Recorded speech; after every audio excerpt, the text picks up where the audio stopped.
different things that can constitute a trademark. But a simple definition is that it's something that's used in commerce, so it actually has to be used by the individual, by the business, to indicate the source of the good or service that's associated with the mark. Other things that you're going to determine before you file, and we're going to go through these, in a walkthrough in a second, related to the new, Trademark Center. There are numerous things that I could mention here, but I'll just highlight a couple for you. And one is just the key thing when you're choosing your trademark. Welcome and thank you for joining us for another Justia webinar. My name is Nina and I'll be the moderator for today. Now, to kick things off, I want to go ahead and introduce our speaker, Kirby Drake. Kirby B. Drake is the founder of Kirby Drake Law PLLC in Dallas, Texas. Since 2002, Ms. Drake has focused her efforts on helping clients successfully navigate their intellectual property challenges, whether those challenges relate to patents, trademarks, trade secrets, or copyrights. She has a special focus on the patent process as she is a registered patent attorney. Ms. Drake is a former chair of the State Bar of Texas Intellectual Property section, as well as the Women and Law section. The webinar presentation that you're about to watch will be approximately 1 hour, and once that is complete, Kirby will be taking questions from the audience, time permitting. So if you have any questions that come up today, or if you need any assistance, please go ahead and click the Q&A button in the control panel at the bottom of your screen and send on your questions there. Now, without further ado, here is Kirby to discuss navigating trademark law, key strategies for legal professionals. Thanks so much, Nina. And thanks for everyone who has joined here today. Looking forward to giving this presentation. While, as Nina said, I do a lot of patent work, I do focus a lot on trademark law as well. And I always find this is a good way to, if you're not familiar with intellectual property law, trademark law is usually a good entryway into intellectual property. So I find this is hopefully can be a helpful presentation for newer practitioners, those that are maybe trying to dip their toe into intellectual property law, or those that may be more experienced. So the first part of this presentation will be overview of trademarks, and then in the second half we'll go into some specific decisions and things that I think are interesting applications of trademark law that have come up in recent years. And definitely welcome questions. So feel free to send those in throughout the presentation, and we'll take them at the end as time permits, or if we need to take those offline later, then you can feel free to do so. So let's get started. So I always like to start with a little bit of a quiz. Just thinking to yourself, if you see these four trademarks that are listed here, how quickly can you come up with what company or what business is associated with each of those marks? Are they instantaneous? Does it take you a little bit of thought for some of them? Just think about that for just a second. So of course, Whopper is associated with King, Chuck Taylor is associated with Ford, and Just Do It is a Nike trademark. So these are considered to be trademarks of these various businesses that are listed on the screen.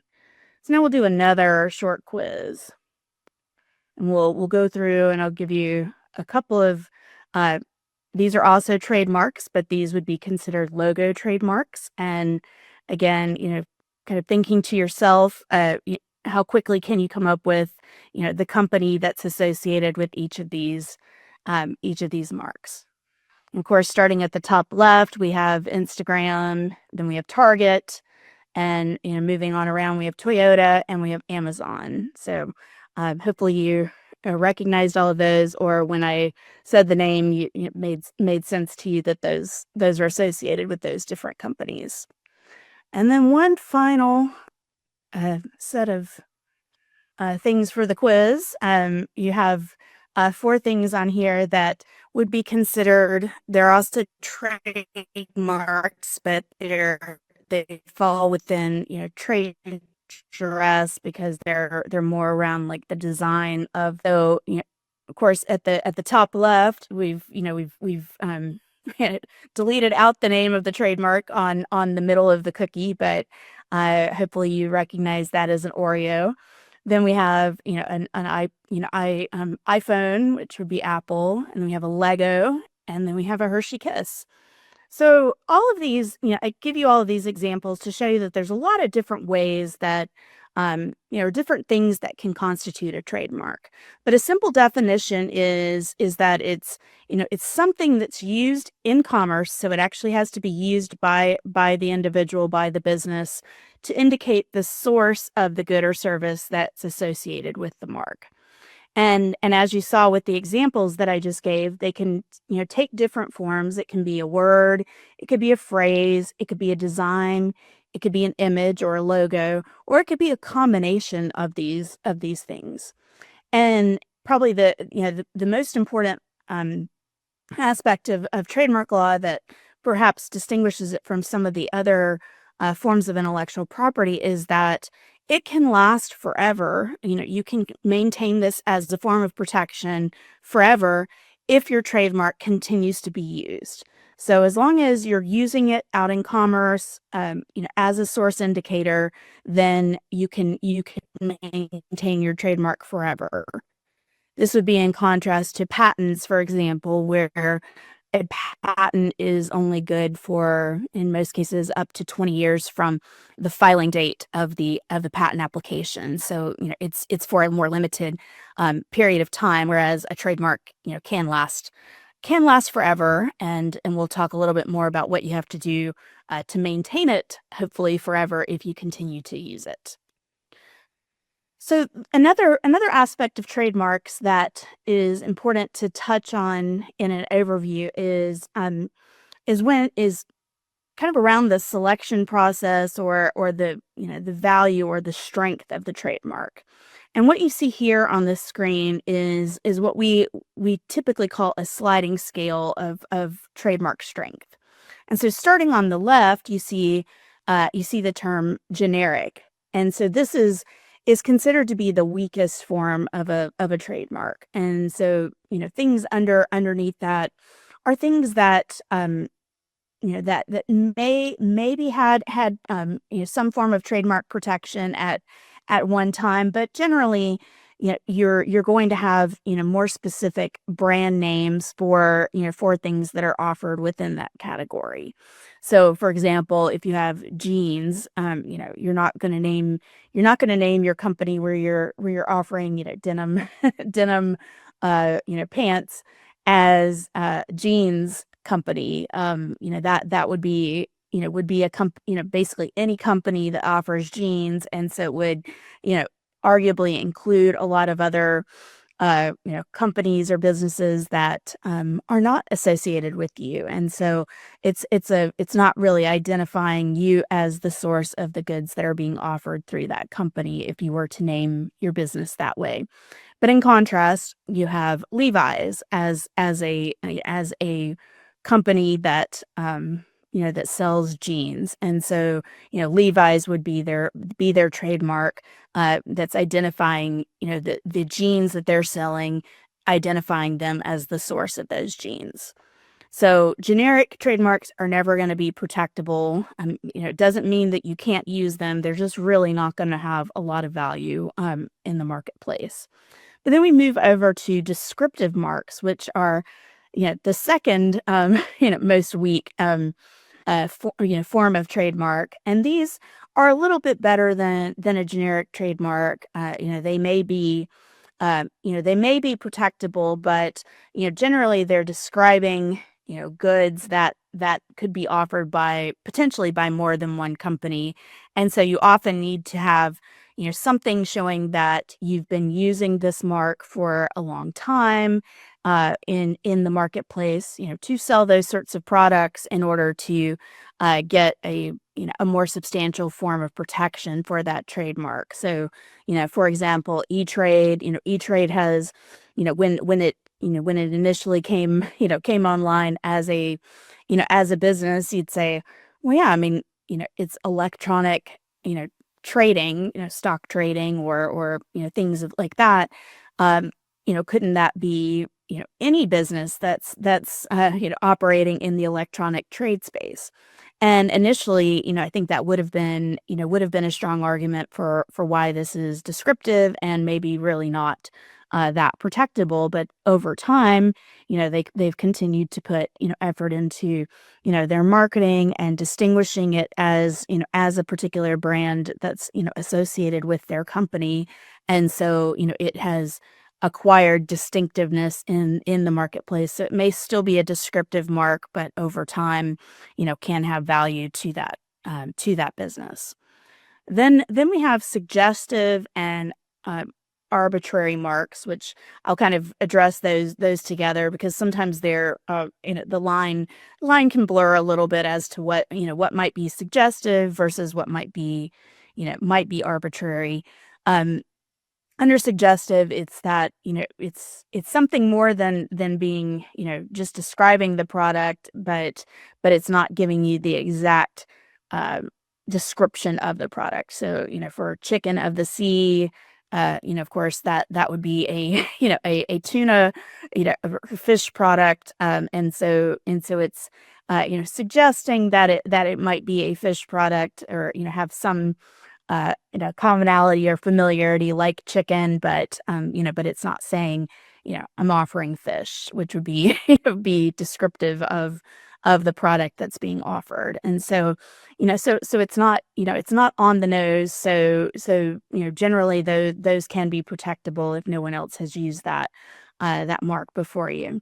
Arbitrary marks are ones that are generally words that were known, but they weren't haven't been used in connection with the types of goods that are being offered. And so probably the most familiar example of this would be Apple. So when Apple started offering computers and then moved into, phones and other electronics, you would not have thought of Apple as being something that would be associated with electronics. You would have thought about it, most likely just in the context of the fruit.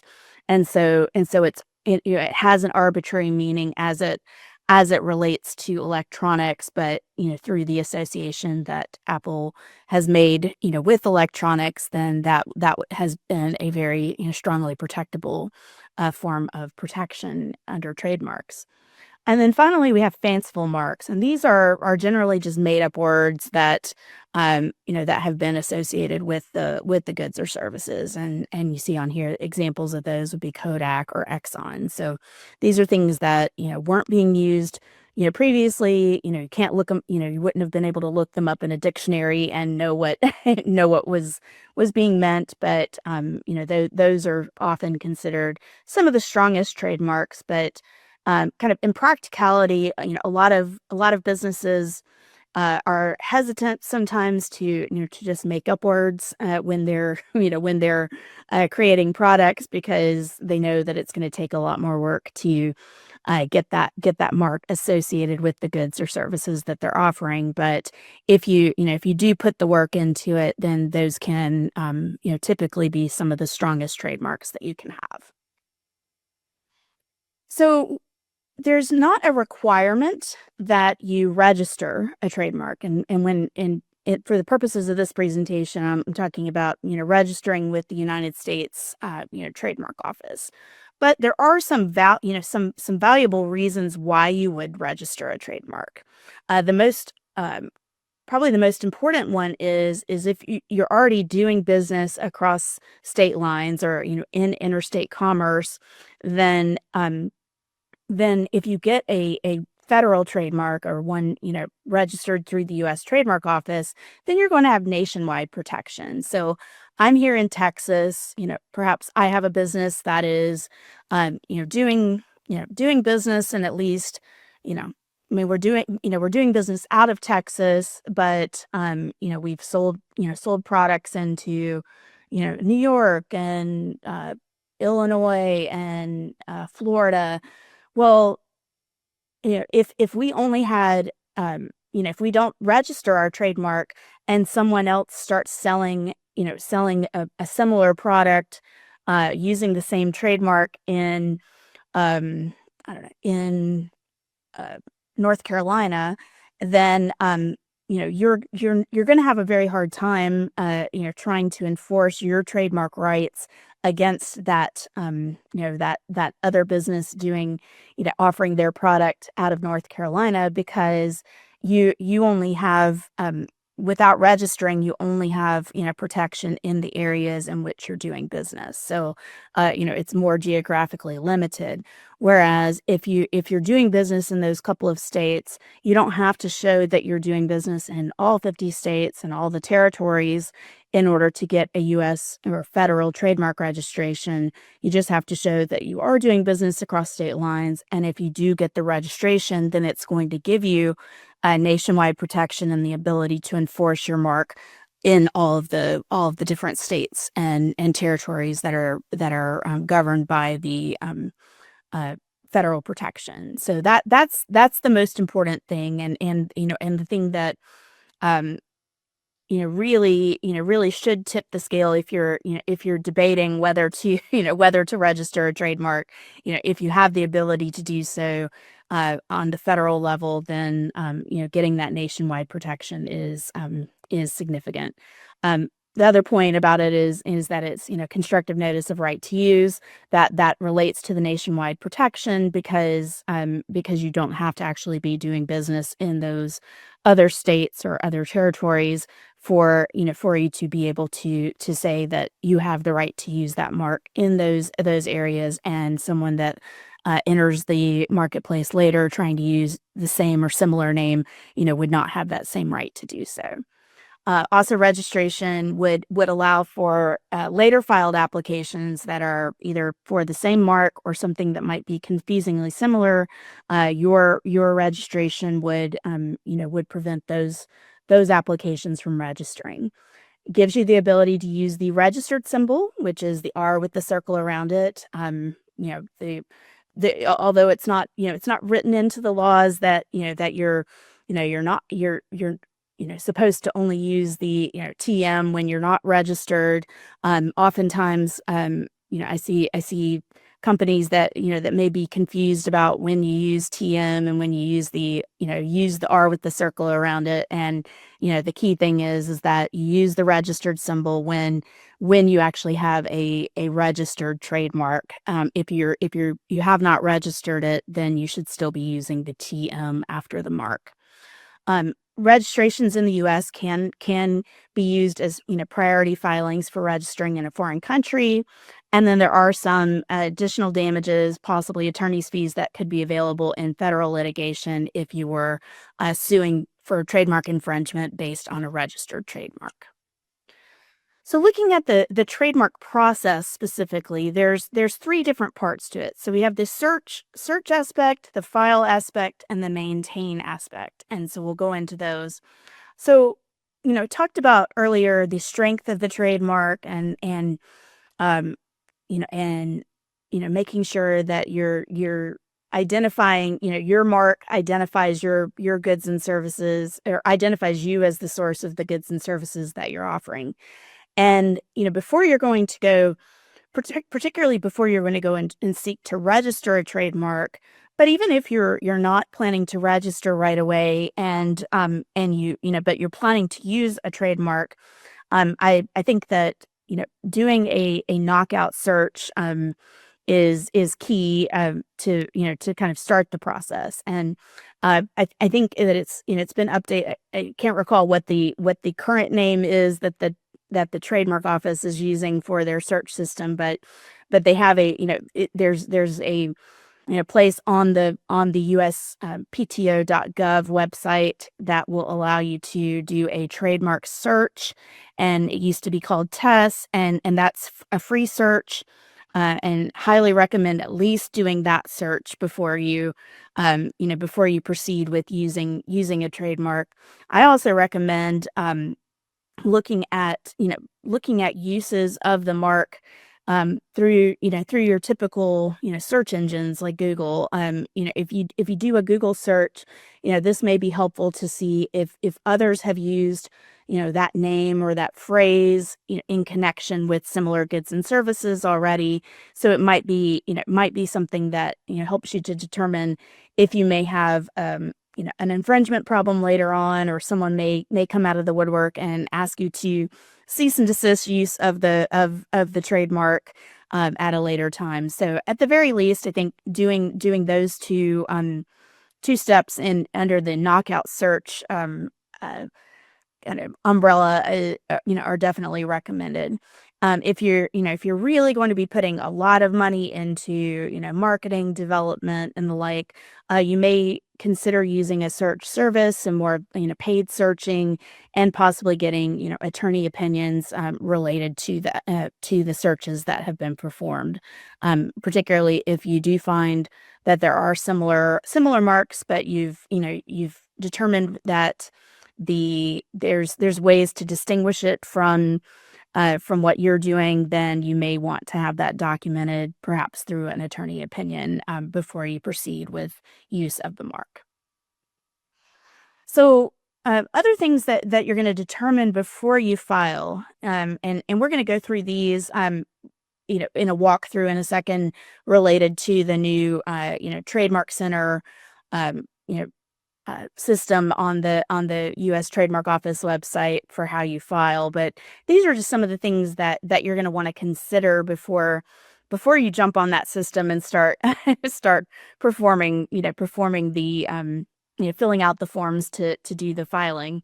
And so type of mark, that's what I was referring to in those examples in kind of the test at the very beginning. Are you trying to register a word mark? Are you trying to register a phrase? Are you trying to register a logo? If so, does the logo have words that are associated with it? And will the logo always have those words associated with it, or sometimes, or is it sometimes yes, sometimes no? So you really need to nail down what the mark is that you're trying to protect. Then the second part is related to, what goods or services are actually associated with that mark, and what classifications would be associated with those goods and services. Now, you don't have to know these things off the top of your head. The Trademark Office does provide, what we refer to as the Trademark ID manual. And what you can do with that is you can go in, you can, search, if you said I'm offering, clothing, then you can type in clothing into the ID manual, search prompt, and it will give you various, descriptions that have been approved by the trademark office that are associated with clothing. And what you'll learn in the case of clothing is that you're probably not going to be able to just say clothing without being more specific about what types of clothing. And so it will sometimes give you a prompt where it would say, we will, approve this if you say clothing, namely shirts, shirts, pants, and jackets, or, something like that. But it has to be, goods that you're either already selling or that you plan to sell. There's also a, class, but if once you determine what that, if you're able to use one of those pre-approved descriptions, then it will tell you what class it's associated with. So you don't have to go and search that information out. But it's good to do that search before you actually get into the filing system, so that you have an idea in mind of what you're trying to protect. We also have the ability to file what's referred to as either a use-based or an intent-to-use application. So if you're already, selling or offering your goods or services out in commerce, then then you will probably be filing a use-based application. And in that case, when you're filing it, you would have to have the date when you first started, selling or offering those goods and services out in commerce, and you would have to have evidence or what we refer to as specimens, showing how you're using the mark in commerce. So, those are two additional things that you would need if it's a use-based application. If you're not yet using the mark out in commerce, you can file an intent to use application, and all you have to do is make a declaration as part of the filing process that you have a bona fide intent to use the mark, but you wouldn't be submitting evidence of the use or date of use because you don't yet have it in use yet. And then, type of application, that's going back to, ultimately, related to the mark and whether it's use-based or intent to use. So let's jump into the, I've given you some screenshots here of the current trademarkcenter.uspto.gov, and I think we've got, current URLs for each of these pages, but I've just given you samplings here so we can you can follow through as you go along. So if you go to trademarkcenter.uspto.gov, you'll be presented with a screen similar to what's shown on the screen, and this is where if you have not already done that search that we talked about, the knockout search, you can search the trademark database. So that's the first block. But assuming at this point you've searched it, you feel comfortable about what mark you're trying to protect, and you're ready to apply to register the trademark, then you're going to select the middle box, which is apply to register a trademark. If you do have other applications that you've already filed or ones that are in process, that's what the third block is to be able to view your docket and see all of your applications in one place. So once we've decided that we want to apply, you're going to see a screen like this, and I know the the language on under Trademark Center is is a little bit small, not as not so important for you to read all that. It's basically just the warnings about about being kind of being diligent when you're filing, and making sure that you pay the fees and things of that nature. So if you haven't used the system before, I encourage you to read all of those things, but because you're going to have to show that you're going to have to click that you agree to all of those things before you proceed in the filing process. So assuming you've agreed, then you'll be presented with this option here, and this is typically the box that you'll be checking next. And what this is saying is that you have a trademark or a service mark. You want to put it on the principal register, which is the main register. You're not trying to acquire distinctiveness in a mark. May touch on that if we have a little bit more time, but but this is usually where you want to hopefully want to find yourself in this one. And you'll see on here, so this lists that you have a $350 fee per class of goods and services. So hopefully you've done that search in the ID manual. You've determined that you've got a description that seems like it's been approved by the trademark office previously, and so if that's the case, then you should be able to file, and it should be just the $350 fee at this point. If you do not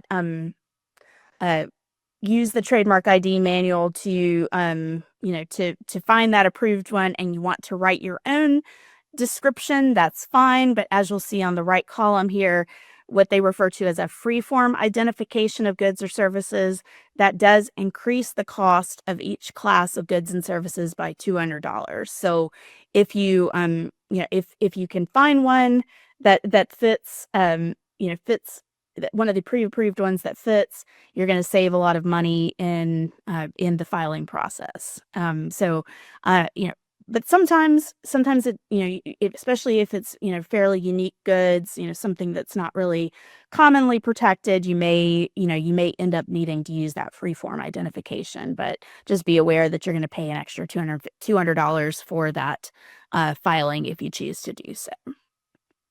So once we've decided that, then you see we move to contact information. And so first you'll be, if it's an attorney that's filing the application, you fill out that information. They do give you an ability to import your information if you do have a My USPTO account, which if you're doing these filings, I encourage you to have one. I think you may even be required to have one at this point. But I think that it's the best way to be able to keep track of your applications, be able to receive notices and the like. And so if you do have that account, then you can import all of your information in, so you're not going to have to fill out all of the fields each time you file an application. Then once you've done the contact information, then we proceed to questions about what is the trademark that you're trying to protect. And so the Trademark Center website is actually very helpful, especially if you're not as familiar with all of these terms, or you're just trying to learn a little bit more, because it does actually provide you with definitions. So it gives you a definition of trademark. And then they're going to ask you, well, are you using the mark yet? So you're either saying, I'm using it, I intend to use it. But first you're going to be, making a determination as to whether you're just wanting to protect words or a logo, or words and a logo, or something else. So on here you see there are some other options, but the typical two options that you're usually trying to decide between, in terms of the mark to be protected, would be, I want to protect the wording alone. So with that, you're just typing in words. It doesn't matter what font they're in, what color they're in. Are they in all caps, and are they in all lowercase? It does not matter. It's just the wording. But on the other hand, if you do care about the font, the colors, perhaps, but also have particularly considering if you have a logo, then you're going to want to protect what your trademark looks like. And they give you some examples in the second box. So you see the Ford example where it shows you that it's not, this would be considered a logo of Ford, but it's essentially a stylized version of the name Ford. So most likely, and I would think this is the case, that Ford does not just have this as the protection for the Ford name. They would likely have one where they're protecting Ford as the wording alone, but then they may also have one where they've one or more that protect Ford in this cursive or stylized font. And then you have a situation like with the Walmart one where it's protecting both words and a logo, or all of it's taken together could be considered a logo, but it's a logo that also contains words. Or you could have like the Nike swoosh where it doesn't say Nike on it, and so they may just be protecting the swoosh on its own. Then once you've made that decision about which wording, or if you're protecting what it looks like, then this is where you're going to protect or select your filing basis. And so you're making the decision about whether you already have the mark in use, or you're intending to use it, or you have a bona fide intent to use. And so this is what it currently looks like. If you're saying that your mark is in use in commerce, then they remind you of those requirements that I mentioned. You're going to have those dates when you used it in commerce, and you're going to have evidence of how the mark is being used with the goods or services in commerce.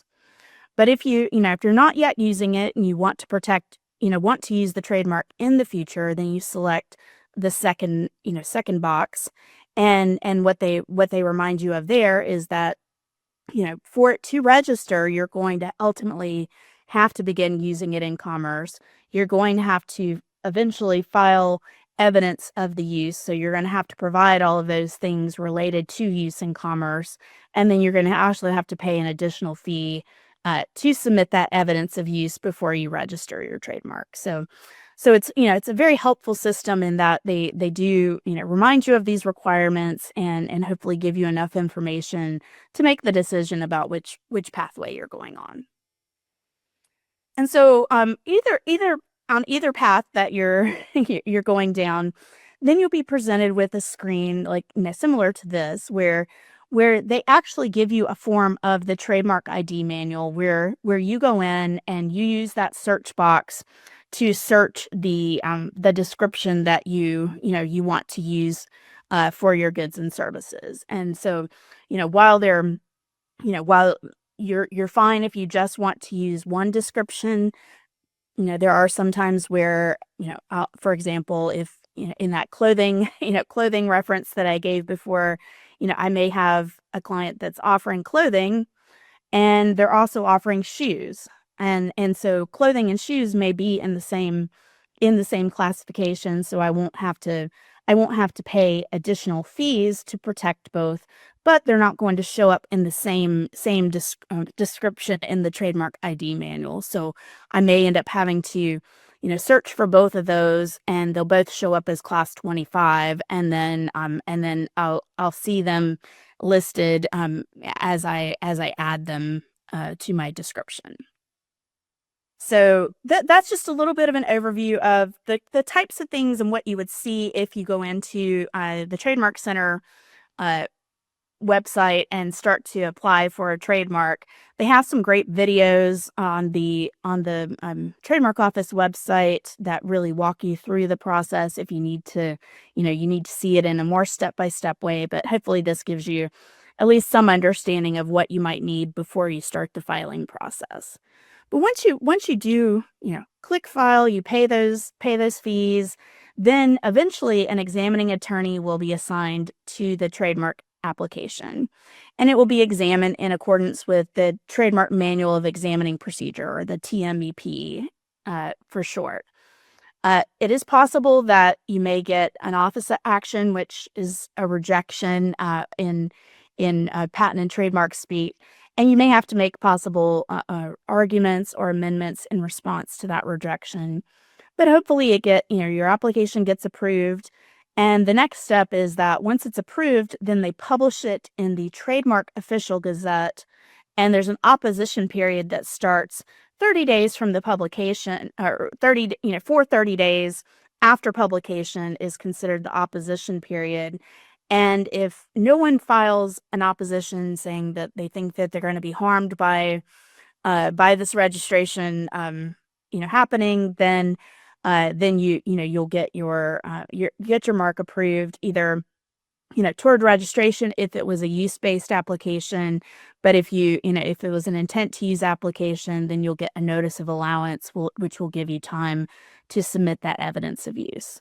If there are any issues, you reach an impasse with the examiner, or someone does, challenge your application, then all of those things are taken up by the Trademark Trial and Appeal Board, which is referred to as the TTAB in trademark speak.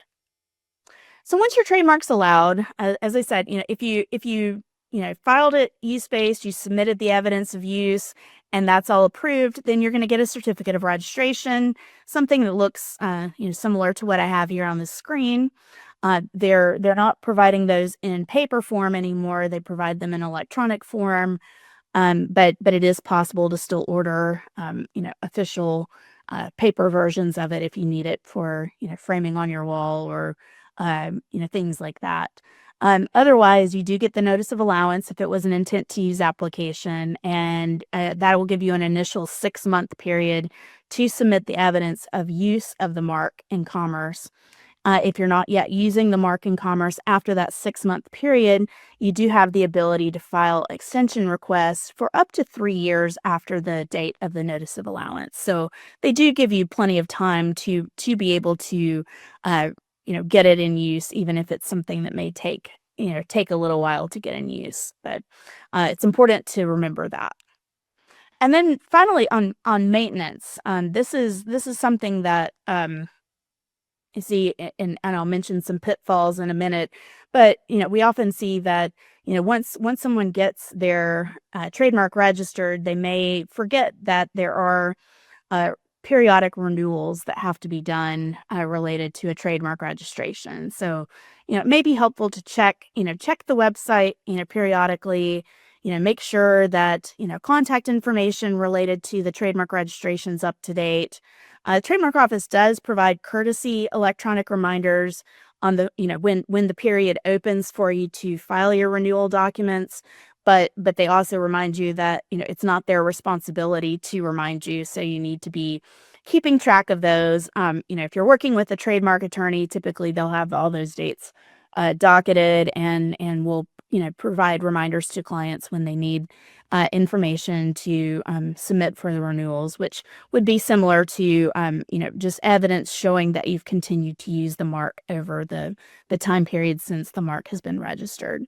But if you don't maintain the trademark registration, eventually the registration can be canceled, and so you would have to do a refiling to basically start the process all over to to get your trademark back in place. So as I mentioned, there's a lot of online tutorials. Really encourage you to look at those, especially if if this is a new area for you and you're trying to become comfortable with it. They've added some new videos this year, specifically related to USPTO Trademark Center. There's some searching related videos, and so this is a link to to getting to that page that shows, I think, all of the current videos. So definitely use that.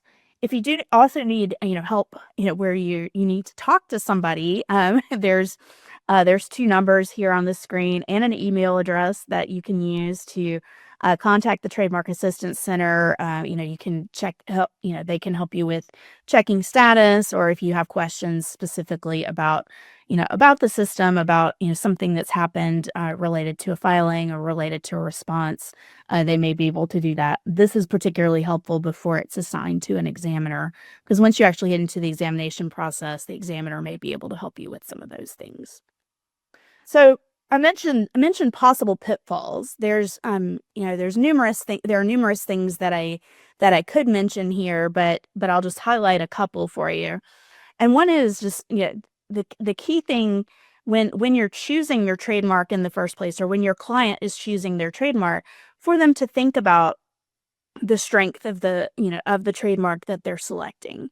They may need to, really give consideration to things that come up in the searches that are done in the trademark office, databases, or through, search engine searches, because you want something that is going to be, as strong a trademark as possible, and you don't want to file a trademark application on something that's already been trademarked as it relates to, very similar goods, if not the same, and because that's a waste of, time, it's a waste of money, and those are all things that you could hopefully figure out, before you even started the process.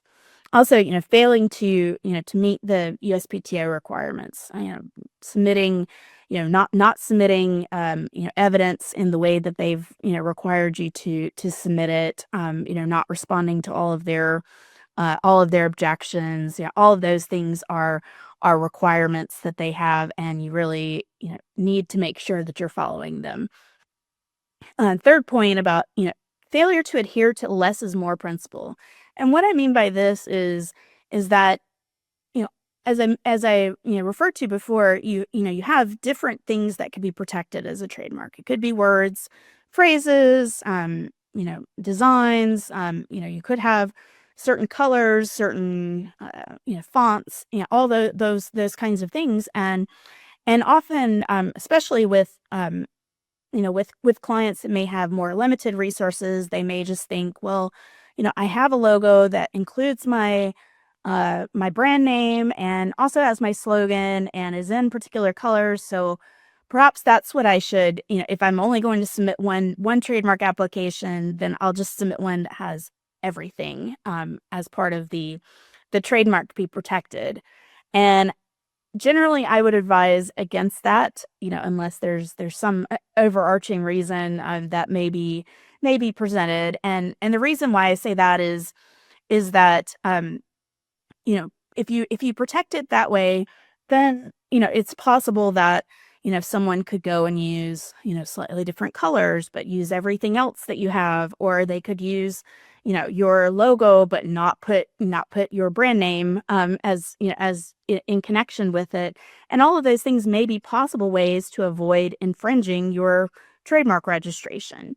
Whereas if you've got a brand name that is something that's able to be registered, and whether you have limited resources or not, that's usually the first place to start. Because if you have, like in the example that the trademark office gives of Walmart, Walmart, and then the logo above it, if you have Walmart protected as your registered trademark, then it's going to be protected regardless whether you're using that word or that phrase on its own, or you're using it as part of the logo. Uh, so if someone tries to use that name in connection with another logo, or they use it in a slightly different way, then you would have you might have the ability to enforce your trademark in a way that you might not if your trademark included the colors that are associated with it, as well as the brand and the logo itself. So just always considering what's the least common denominator that you think you can possibly protect. And it doesn't mean that you might not also file those other trademark applications, but at the very least you want to start with the thing that has the least, that may give you the most protection. And then finally, your failure to maintain or complete the registration. Sometimes, clients, or even, attorneys that don't do this work every day may receive a notice of allowance on an intent to use application, and not appreciate that they're under a 6-month period to submit that evidence of use or request an extension. And so then they're surprised when eventually they receive an abandonment notice, and they think, oh, well, I thought we had a trademark registration. No, you have to finish the process to get the registration. And same thing with the renewals, that just because you get the registration initially doesn't mean that it lasts forever without you taking the steps to do the renewals. And so that's where, for all of these things, it's important, if you're not as an attorney, if you're not entirely comfortable with all of these things, you may be helpful for you to consult a trademark attorney, to get some assistance on it. But if you're on the client side, you definitely want to be working with someone that is familiar with all of these things, so that you get through the process as effectively and efficiently as possible. So now, in the last part of the presentation, I just want to highlight some different things that come, kind of typical issues that come up related to trademarks, and we'll highlight a couple of cases that I think are interesting, and give some insight into some different trademark issues that can arise. So one is, often get the question of, well, can I use somebody else's trademark in my advertisement? And the key thing there is that you have to think about, well, what's the purpose behind an advertisement? An advertisement is supposed to inform a consumer, and you're not supposed to be using it to unfairly attack a competitor. Doesn't mean that you can't use a competitor's trademark in your ad, but you need to, if their mark is registered, it needs to be marked as such. You need to make sure that there's nothing in the advertising that's suggesting that the competitor endorses or sponsors the product that you're advertising. And you also want to make sure that you're not using that competitor's trademark in a way that is trying to take advantage of their reputation or their trademark to promote your business. So those are just some things to think about when you're using them in ads. And many examples, I'm sure, that could come to mind of ways that maybe have gotten some companies into trouble over time. I don't have those listed here in the presentation, but would be happy to direct you to some of those if you're interested. Also, comparing products, kind of similar comments on that. I mean, you're not going to be defamatory in your comparisons. You're not taking unfair advantage of the reputation of the competitor or their trademark to promote your own business. If you're making claims of comparison, you need to be able to back them up. If it's an opinion, it can't be expressed as a fact, and you can't cause confusion with a competitor's products. So I'm going to focus a little bit on some of the false advertising issues that come up related, around a trademark. And these are not necessarily ones that are, using a competitor's trademark, but things that come up, in terms of ways that companies may promote their own trademarks that are trademarked, brands that may get them into trouble.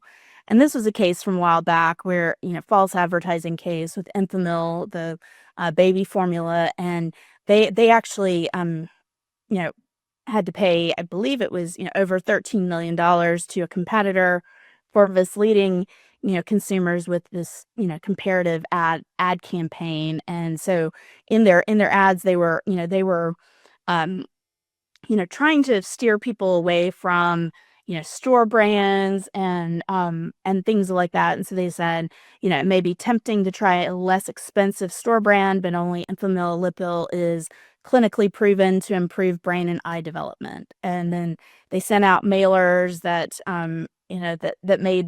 made people think that, if you're not using their blend, then you could have poor eye and brain development. And so as a result, they had to pull the ads, and they couldn't market, in a way that suggested that their competitor's product was inferior to theirs, because they did not have the evidence to back that up.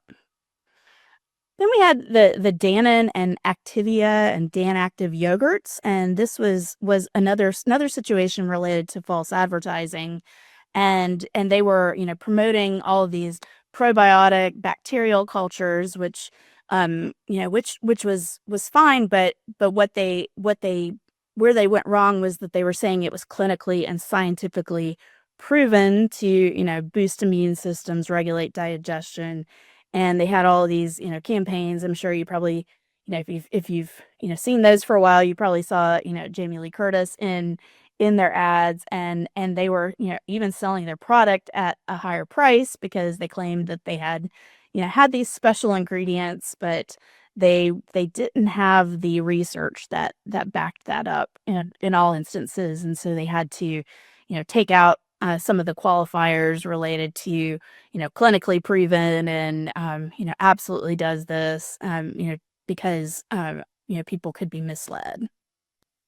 Then we had the Splenda lawsuits, and this was in a way was competitor, but it's kind of dealing with, making essentially almost just generic type marks. And so in this instance, equal, so the blue packets, of sugar, if you are familiar with those, Marisont, a company, or corporation, they make that. They accuse Splenda, so the yellow packets, of confusing customers into thinking their product was healthier and more natural because they were referring to, making these allegations in their in or statements in their advertising, made from sugar, so it tastes like sugar, good for the whole family. They made all these things, but ultimately the final product contains no sugar. So they were, uh, were concerned about that. And so they settled the lawsuit. We don't know exactly how the settlement went, but I think a lot of those phrases kind of disappeared from their advertising, so that may have been a term of the settlement. Then we have another case related to corn sugar, and this is, again, more of a generic term, and then how we define those terms, related to, health risks and other things. So trademarks can also, bleed over into, FDA issues and the like. And this was one related to the corn refining industry wanting to market high fructose corn syrup as corn sugar. And FDA said, this is just too confusing for consumers, because it's not, a sugar product, as sugar is defined under the FDA, and it could put, some people that are sensitive to things like fructose at risk. So even our agencies sometimes have to get involved in these decisions. Then we have this is a case where I think it's helpful, and I mentioned before about kind of the risks of what you trademark and like how you're using using your marks, whether you register or not. And so you may or may not know there are two types of Ozarka water. There is one that is Ozarka drinking water, which is offered by Eureka out of Oklahoma City. And then there's Ozarka spring water. And this is started in East Texas and is associated with Nestle. And in this case, the Ozarka drinking water was allowed to continue using their name in a 60 county area around in Oklahoma because they had been in existence before Nestle, or those that preceded Nestle started using Ozarka spring water. So Nestle could not stop the Oklahoma City Ozarka from using the mark, but they could geographically limit them because they did not have a registration that that protected the mark outside of their geographical area in Oklahoma. So this is a good example of where you can have some, definitely can have some value to registering your trademarks to reduce that risk that you may have someone that can at least carve out geographical areas where perhaps you can't use your mark, but they can. And then I have a few other relatively recent cases, and some of these I'd say today, I've picked ones that are kind of primarily in the food and beverage industry, but we could probably find examples in all different types of industries that that would highlight some of these concepts. But this case was a case out of the Third Circuit in 2021, and it relates to the a snack or confectionery. You might have seen it's Japanese, originated in Japan. It's Pocky, and you have Pocky sticks, and they're sold in a lot of places. And in this one, the courts were asked to look at functionality of kind of how the stick was formed. And so Pocky, the Pocky stick, they were trying to protect it as a trademark, kind of the way that it looks and how it's coated with the chocolate, and how some of it was left uncoated. Well, when you look at it, the reason why 1/4 of it is left uncoated, it was described as serving as a handle, so you can hold that uncoated part to eat the coated part and be able to to move forward. So they actually even had utility patents related to methods of making these cookies. And the Lottie company, they started selling a similar cookie. They got a cease and desist letter, and the third circuit had to look at, well, we're not supposed to be protecting functional aspects of a product under trademark law. And so in this case, they said, the way that the product is configured and the way that it looks is to serve that function, and so it can't be protected as trademark, specifically a trade dress in this case. Then we have the Heinz case. This was a one showing even just a small amount of use, outside of just, trying to just merely maintain the trademark can be enough to, to maintain a registration. And so there was a situation with Mayochup and Metchup. I don't know if you've ever heard of those, but Heinz, used a form of, they called it Metchup, which was a blend of mayonnaise and ketchup and sometimes mustard. And then, but this guy, I think he was out of Louisiana. He was selling a product also called Metchup, but he had a registration on it. And so he had very very minimal sales, and that and Heinz wanted to show that his mark should be considered abandoned because he wasn't really, fully using it. But the Fifth Circuit said no. I mean, he doesn't have to, keep selling it at the levels that like a Heinz would be selling, selling their product, in order to, to maintain his registration. Then we had the Royal Crown Company versus Coca-Cola, and this was a case surrounding things like Coke Zero or Coca-Cola Zero. I mean, this was a, I believe, a 15-year long dispute over whether, whether zero, use of zero in the, in the cola name was generic, because it was, it was, a subcategory of those. And so the, essentially they wanted to try to disclaim it, and then eventually they disclaimed it and said, we're not Coca-Cola said, we're not trying to claim exclusive rights to using zero in our names, and as a result that resolved the case. But as I said, it took 15 years to to get to that point, so it was not a quick process, but it did get resolved nonetheless.